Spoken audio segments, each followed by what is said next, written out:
Hello, ഞാൻ ജയമതി. ഇന്ന് വളരെ ചരിത്ര പ്രാധാന്യമുള്ള ഒരു ദിവസത്തെ പറ്റിയാണ് എനിക്ക് സംസാരിക്കാനുള്ളത്. എൻ്റെ ഈ വീഡിയോ ഇഷ്ടപ്പെട്ടാൽ നിങ്ങൾ ലൈക്ക് ചെയ്യണം, ഷെയർ ചെയ്യണം. മിത്രാവിഷ്ണു 73 എന്ന് പറയുന്ന എൻ്റെ ചാനൽ സബ്സ്ക്രൈബ് ചെയ്ത് എന്നെ സപ്പോർട്ട് ചെയ്യണം.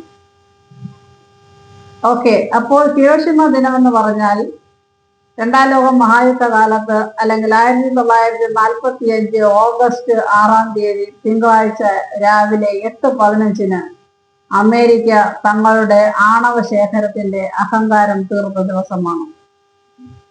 രാവിലെ 8:15 ലിറ്റിൽ ബോയ് എന്ന് പറയുന്ന ഒരു ആറ്റം ബോംബ് അമേരിക്ക ജപ്പാനിലെ ഹിരോഷിമ എന്ന നഗരത്തിൽ വർഷിക്കുകയുണ്ടായി. അതിനെ തുടർന്ന് ഉണ്ടായത് ദുരിതപൂർണമായ ദിനങ്ങളാണ്.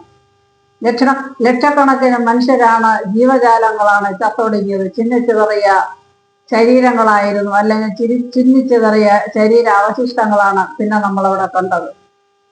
ഈ ദിവസം എന്ന് പറയുന്നത്, അല്ലെങ്കിൽ ഹിരോഷിമ ദിനം എന്ന് പറയുന്നത് വേദനിപ്പിക്കുന്ന ഓർമ്മകളുടെ ഒരു ഓർമ്മപ്പെടുത്തൽ മാത്രമാണ്.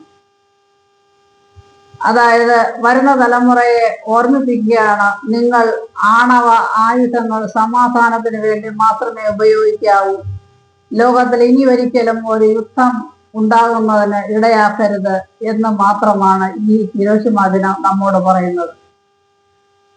പക്ഷെ ഞാൻ അതിനിടയിൽ പറഞ്ഞു വയ്ക്കാൻ ആഗ്രഹിക്കുന്നത് സഡാക്കോ സിസാക്കി എന്ന് പറയുന്ന ഒരു ജാപ്പനീസ് പെൺകുട്ടിയുടെ കഥയാണ്. വെറും കുട്ടിയായിരുന്ന അവൾ ഈ ഹിരോഷിമ നഗരത്തിന്റെ 1.5 കിലോമീറ്റർ അകലെയുള്ള തൻ്റെ വീട്ടിൽ സ്വസ്ഥമായി രാവിലെ കിടന്നുറങ്ങുന്ന സമയത്താണ് ആ 8:15 അമേരിക്കയുടെ ബോംബാക്രമണം ഉണ്ടായത്.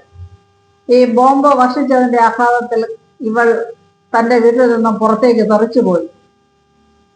മാതാപിതാക്കൾ ഓടിപ്പോയി കുട്ടിയെ വാരിയെടുത്തെങ്കിലും ഇവർക്ക് എല്ലാവർക്കും തന്നെ അണുപ്രസരണത്തിൻ്റെതായിട്ടുള്ള ദൂഷ്യങ്ങളുണ്ടായി. പിന്നീടുണ്ടായത് യാതനകളുടെ ദിവസമാണ്. ഇവർ കുട്ടിയെ ഹോസ്പിറ്റലിലാക്കി. മരണത്തോട് മല്ലടിച്ചു കൊണ്ടിരിക്കുന്ന സിസാക്കിക്ക് തൻ്റെ ഉറ്റ സുഹൃത്തായ, തൻ്റെ വേണ്ടപ്പെട്ട ഒരു ആത്മസുഹൃത്ത് അല്ലെങ്കിൽ കൂട്ടുകാരി അവൾക്കൊരു കഥ പറഞ്ഞു കൊടുത്തു. നീ ഒരു കാര്യം ചെയ്യണം, പേപ്പർ കഷ്ണങ്ങൾ കൊണ്ട് നീ 1000 കൊക്കുകളെ ഉണ്ടാക്കണം. ഈ 1000 കൊക്കുകളെ എന്നാണോ നീ തികയ്ക്കുന്നത് അന്ന് നിന്റെ ആഗ്രഹം സാധിക്കും, അല്ലെങ്കിൽ നിന്റെ ആഗ്രഹം സഫലീകരിക്കും. നിഷ്കളങ്കയായ ഈ പെൺകുട്ടി തീർച്ചയായും ആഗ്രഹിച്ചിരുന്നത് നല്ല ഒരു ജീവിതം തന്നെയായിരിക്കണം. പക്ഷെ നിർഭാഗ്യമെന്ന് പറയട്ടെ, തൻ്റെ 12ാമത്തെ വയസ്സിൽ നമ്മുടെ സിസാക്കി ഈ ലോകത്തോട് ഇവിടെ പറഞ്ഞു. അതുപോലെ തന്നെ ഹിരോഷിമയിൽ അവശേഷിക്കുന്ന ഒരു മൂകസാക്ഷി എന്ന് വേണം പറയാൻ. ആകെ ഇന്ന് ഉള്ളത് വലിയ ഒരു കെട്ടിടത്തിന്റെ അവശിഷ്ടമായ ഒരു ഇരുമ്പ് മകുടം മാത്രമാണ് ഇന്ന് ലോകത്തിൽ ഉള്ളത്. ഇതിനെ ഹിരോഷിമ പീസ് മെമ്മോറിയൽ എന്നാണ് ലോകം ഓമന പേരിട്ട് വിളിക്കുന്നത്. എല്ലാ വർഷവും ഇതുപോലെ ഓഗസ്റ്റ് 6 ജനങ്ങൾ അവിടെ ഇതിനു ചുറ്റും ഒരുമിച്ച് കൂടും.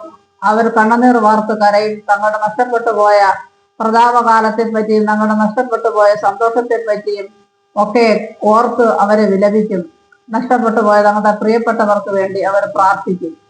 ഈ സമയത്ത് നമ്മുടെ സിസാക്കി അനേകം കൊക്കുകളുടെ രൂപത്തിൽ അവിടെ പ്രത്യക്ഷപ്പെടും. അതിന് കാരണം അവിടെ വരുന്ന ആൾക്കാർ എല്ലാവരും ആയിരക്കണക്കിന് കൊക്കുകളെ ഉണ്ടാക്കി അവിടെ പാറിപ്പറപ്പിക്കും. ഇത് കാണുമ്പോൾ നമ്മുടെ സിസാക്കി സന്തോഷിക്കുന്നുണ്ടാവും എന്നാണ് അവർ ചിന്തിക്കുന്നത്. ഇപ്പോൾ ഈ ഹിരോഷിമ ദിനം നമ്മെ ഓർമ്മപ്പെടുത്തുന്നത് എന്ന് പറഞ്ഞാൽ വരുന്ന തലമുറയോട് ഒരു വിളിച്ചു പറയലാണ്. നിങ്ങൾ ഒരിക്കലും യുദ്ധത്തിന് മുതിരരുത്. സമാധാനമാണ് നമ്മുടെ മാർഗം. സമാധാനത്തിലൂടെ മാത്രമേ പ്രശ്നങ്ങൾക്ക് പരിഹാരം കാണാൻ പറ്റുകയുള്ളൂ. യുദ്ധങ്ങൾ എപ്പോഴും വേദനിപ്പിക്കുന്ന നോവുകളാണ്. ഒരിക്കലും കാലത്തിന് പോലും മാറ്റാൻ പറ്റാത്ത മുറിവുകളായി മനുഷ്യ മനസ്സുകളിൽ അവശേഷിക്കുന്ന ഒന്നാണ് യുദ്ധങ്ങളെന്നും യുദ്ധത്തിന്റെ ഉണ്ടാകുന്ന നാശനഷ്ടങ്ങൾ ലോകത്തിന് പകരം വയ്ക്കാൻ പറ്റാത്ത ഒരു വേദനയായി മനുഷ്യകുലത്തിൽ അവശേഷിക്കുമെന്നും മനുഷ്യനെ അല്ലെങ്കിൽ വരുന്ന തലമുറയെ ഓർമ്മിപ്പിക്കുന്ന ഒരു ദിവസമാണ് ഹിരോഷിമ. അപ്പോൾ നമുക്ക് എല്ലാവർക്കും വരുന്ന തലമുറയോട് പറഞ്ഞു കൊടുക്കാം, അല്ലെങ്കിൽ അവരെ പറഞ്ഞു പഠിപ്പിക്കാം, യുദ്ധമല്ല നമ്മുടെ വഴി, സമാധാനമാണ് നമ്മുടെ വഴി. അതുപോലെ ലോകത്തോട് നമുക്ക് മാപ്പ് പറയാം. നമ്മുടെ അറിവില്ലായ്മ കൊണ്ട് യുദ്ധങ്ങൾ നടന്നുപോയി, അനേകം ജീവൻ നശിച്ചുപോയി, ഒത്തിരി ആൾക്കാർ യാതനയിലായി. ഇനിയെങ്കിലും നമ്മുടെ വഴി സമാധാനത്തിൻ്റെതാണ്, ശാന്തിയുടേതാണ്, ഐക്യത്തിൻ്റെതാണ് എന്ന് വരുന്ന തലമുറയെ പറഞ്ഞു പഠിപ്പിക്കാം. ആ വഴിയിലേക്ക് നമുക്ക് നടക്കാം, അല്ലെങ്കിൽ സമാധാനത്തിന്റെ മാർഗം തേടി നമ്മുടെ യാത്ര തുടരാം. Okay, by.